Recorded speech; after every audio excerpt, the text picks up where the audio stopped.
सर्वांना श्री स्वामी समर्थ. तर इथे सकाळी छान अशी देवपूजा वगैरे झाली आणि मी तुम्हाला दाखवते का मी धन्वंतरी देवीचा आणि लक्ष्मी माताचा जो काही फोटो आणलेला होता तो सुद्धा ठेवून घेतला.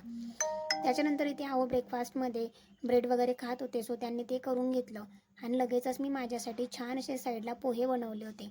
नंतर पोह्यांवर बारीक शेवसुद्धा होती आणि लिंबू पिळून इतके छान लागत होते ना पोहे, कवा मन एकदम प्रसन्न झालं ब्रेकफास्ट करून. आणि आहूंचं मात्र इथे चाललेलं होतं. मी आहूंना ब्रेड वगैरे छान अशा तव्यावर रोस्ट करून दिलेल्या होत्या. त्याच्यानंतर आवडणी आणि मी आम्ही दोघांनी छान असा ब्रेकफास्ट केला. चहा वगैरे सुद्धा घेतला आणि बघा पोहे तितके सुंदर दिसत होते. नंतर दिवसभराची जी काही कामं होती धावपळीची ती झाली नाही. आता दिवाळी असल्यामुळे बरीचशी कामं आहेत. बाहेर जाणं म्हणा किंवा घरातले सेवा आणि घरातले साफसफाई, दिवाळीचा फराळ हे सर्व काही कामं चाललेली आहेत.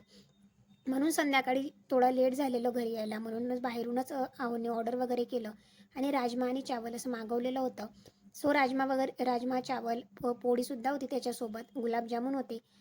टेस्ट वगैरे छान होती, पण मी जास्त बाहेरचं खात नाही त्याच्यासाठी मला एवढं काही आवडलेलं नाही, बट टेस्ट वगैरे छान होती. त्याच्यानंतर छान आम्ही दोघांनी असं जेवण करून घेतलं. आवूंसाठी साबुदाणा वडा होता आणि माझ्यासाठी राजमा चावल मागवलेलं होतं.